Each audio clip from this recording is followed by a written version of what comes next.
Hi everyone, it's Renee with Delaney Jane Cards and welcome back to my channel.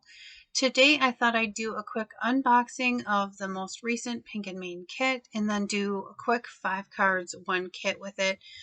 I will say I basically used a card sketch and just kind of made it work for each of the 5 cards. You'll see that they're basically the same, altered them just a little bit, but let's go through the contents real quick. There was the cardstock and some sequins, and then this is the Pink and Main 6x6 pad. It's called Hooray. It has 2 each of the designs. They are super bright and fun and remind me of summer, and I was very happy to see them. There are some enamel dots in here. They are like clear, glittery. They are so pretty. And then there's always a card that kind of tells you what's in the kit, and you can also make a card out of that if you wanted to. This is the stamp set, and I love how big the icons are. And then Pink and Main has thrown in their dies to cut those out, as well as a Hooray die with a shadow. And then here is a stencil. It's kind of a lattice work. And then a 6x6 embossing folder, which is like confetti, and it looks super fun, and I have yet to play with that. So let's jump right in and get started. I picked 5 of the images out of the stamp set. I think there's 6 images. I don't know why I only picked 5, maybe 5 cards, 1 kit. And then I just went ahead and stamped this on some Nina Solar White 80-pound cardstock. And I used my ink on 3, blackout ink, because that is Copic friendly, and I am going to color these with Copics. I'm not going to show you all the coloring because it's super simple. I will show you a little bit though. But I stamped that a few times, got some nice black lines, and then used a color palette that matched the paper. Now, I noticed on these images, and I don't know about the bicycle because I didn't use it, but there's a heart on every single one of these images. Even this feather, it's drawn in there, and I think it's really cool. I chose a purple combination that matched the paper. I also chose a green combination, a yellow combination, and a tan combination. And those all matched the colors in the paper. It made it very convenient and easy to coordinate everything. Here I'm just showing you how I colored this one feather, and I started out by mapping in where I wanted my darkest color with my lightest color. It's been a little bit since I did any major coloring, so I wanted to start out really nice and easy, just kind of dip my feet in.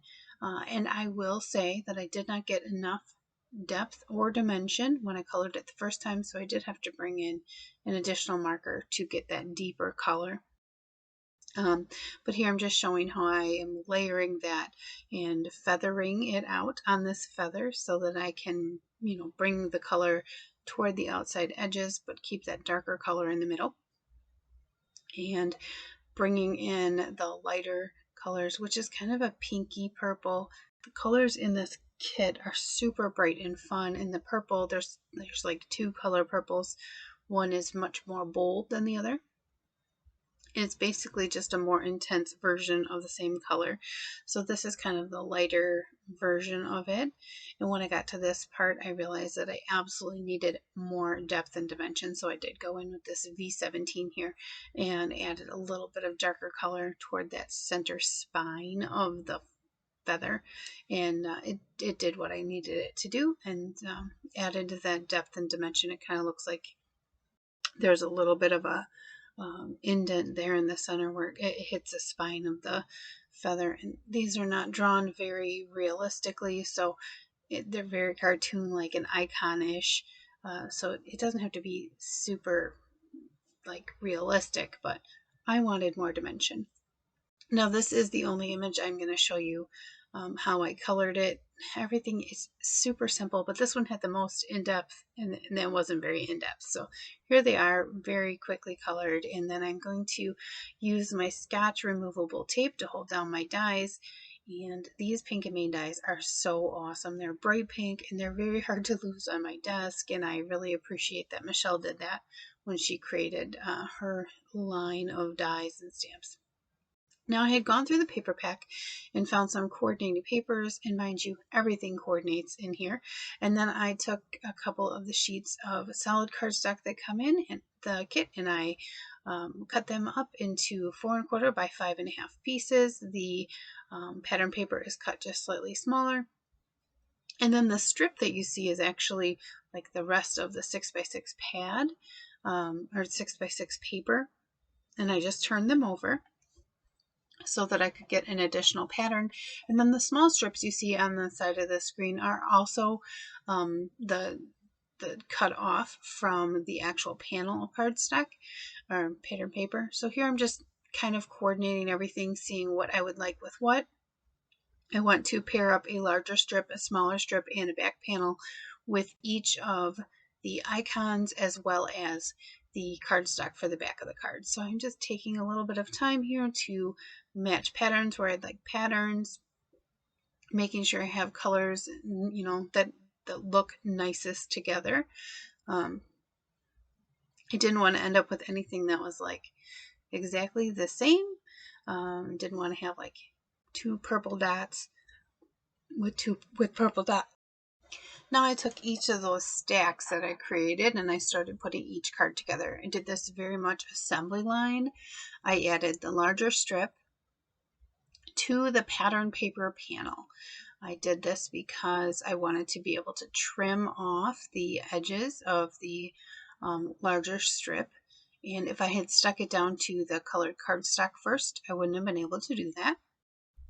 And then I'm going to add this little strip on top of the larger strip. This breaks up my back panel, makes it very interesting, and since all of these patterns and colors coordinate, it's very easy to do. If you are a new crafter and are looking for things that make cards easy, Pink and Main is a very good kit, and you get a lot for your money. You will get a stamp set, you'll get, usually it's a stencil, an embossing folder, some kind of, maybe a die. You always get paper, you always get embellishments. The only thing you really have to bring to the table is adhesive, honestly, and something to cut your paper with. You don't have to color if you don't want to, and you could still make amazing cards. There's usually some chipboard stickers or something like that in there too, some ephemera pieces that you could make super quick cards with. But this time I chose to just use simple coloring, pattern paper, basically kind of stuck with the kit, and I think the cards turned out super cute. So here I have those 2 different shades of purple that I was talking about. One is much more bold version of the other. And you can see I'm not sticking down the icon yet. I'm just adhering the background papers because I still want to do a few more things, and I want to make sure that I can decide on where I'm going to put the icon when I get there. Now, I didn't really measure these out. I just kind of kept them straight so that that's why I use the glass mat back. But I didn't measure exactly where on each of these strips are going to go across. Just kind of eyeballed it. Now, it's basically a sketch. I don't know if you've ever used a card sketch before, but a card sketch is kind of like a recipe in the kitchen. You could follow it exactly, but you're going to get the same kind of boring thing each time. But it's a really good place to start when you want to make something. And that's kind of how a card sketch works. You know that you have a big strip and a little strip and a background panel, and you know you're going to have a place to put some kind of image, and you're going to have a sentiment.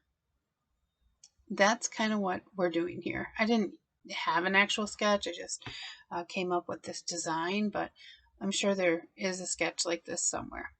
So if you are nervous about card sketches, don't be. Like I said, they're just like a recipe. You know, you might toss, I don't know, peas in your tuna salad, somebody else doesn't, or you might put tomatoes in your macaroni and cheese and somebody else doesn't. You might add glitter where somebody else doesn't on a card, or an enamel dot, or a circle, or, you know, card sketches are a good starting point. So I think this is the last one here. This one has this pattern on it that's like the hot air balloon, but I didn't want to not have this light purple one on the card because I colored my balloon light purple. So instead of like putting the pattern paper on, so I had two edges, you know, trimmed off each edge, I just lined it up on the one edge so that I made sure I had the light pattern paper, or the light balloon from the pattern paper on my card. And then I added the little strip on the top here and, you know, set everything aside.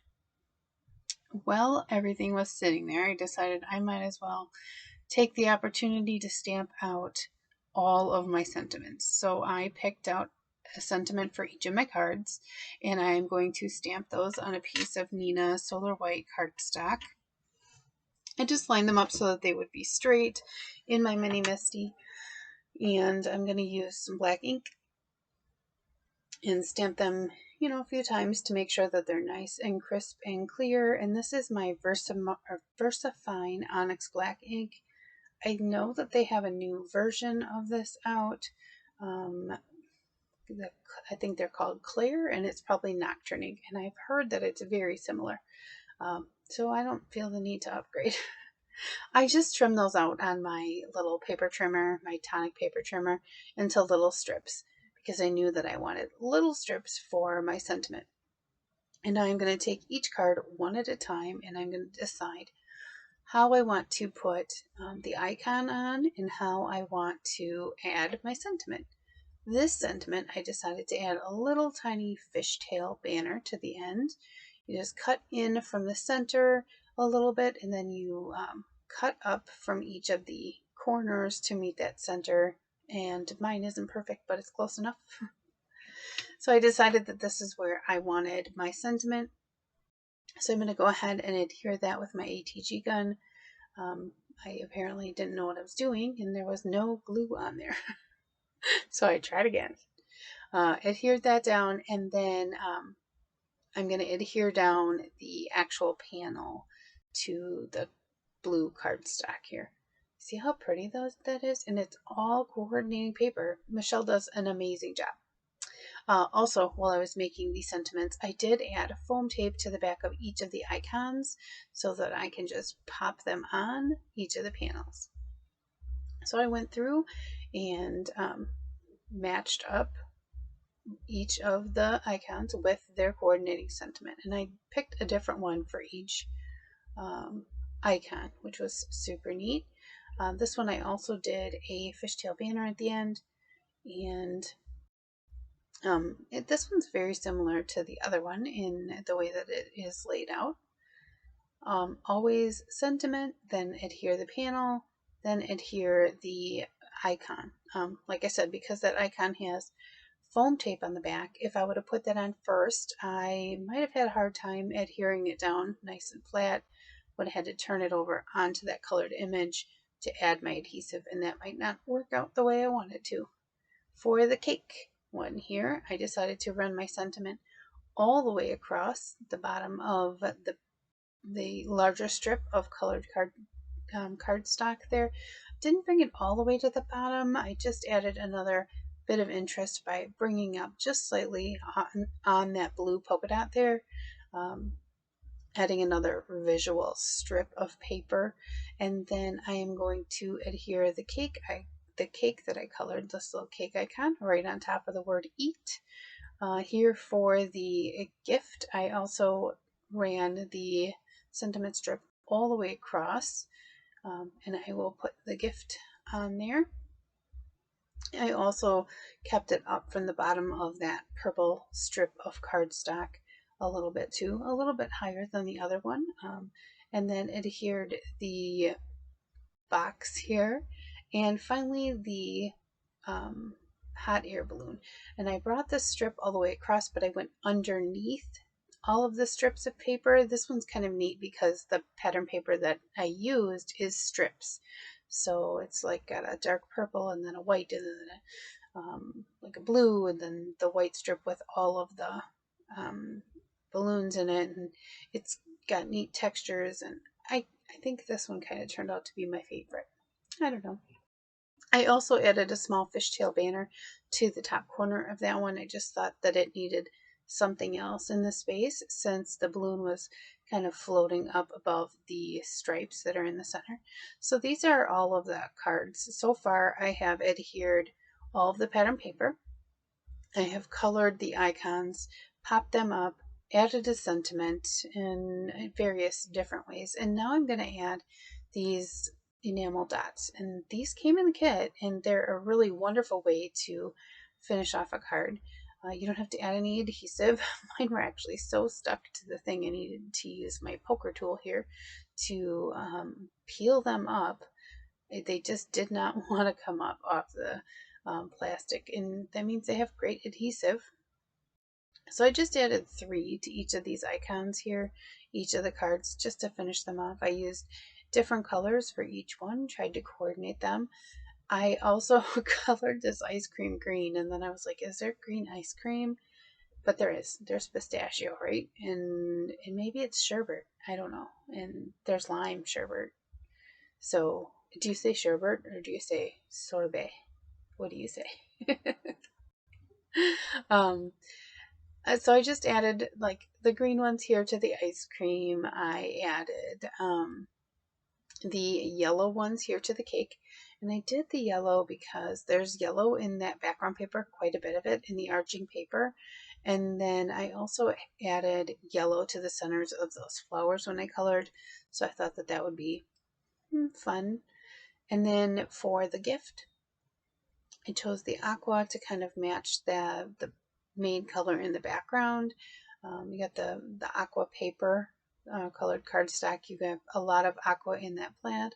And then for the hot air balloon, I chose the white to kind of coordinate with the polka dots that are in the background, just to add a little bit of sparkle and shine. And this is the third little enamel dot for this last and final card. I want to know, what is your favorite? Did you have a favorite? Do you make cards like this that are quick? And do you kind of do assembly line? I think that the hot air balloon turned out to be my favorite, but don't tell the other ones. I like them too. Anyway, thanks for stopping by. And as I always say, give cards generously. Bye.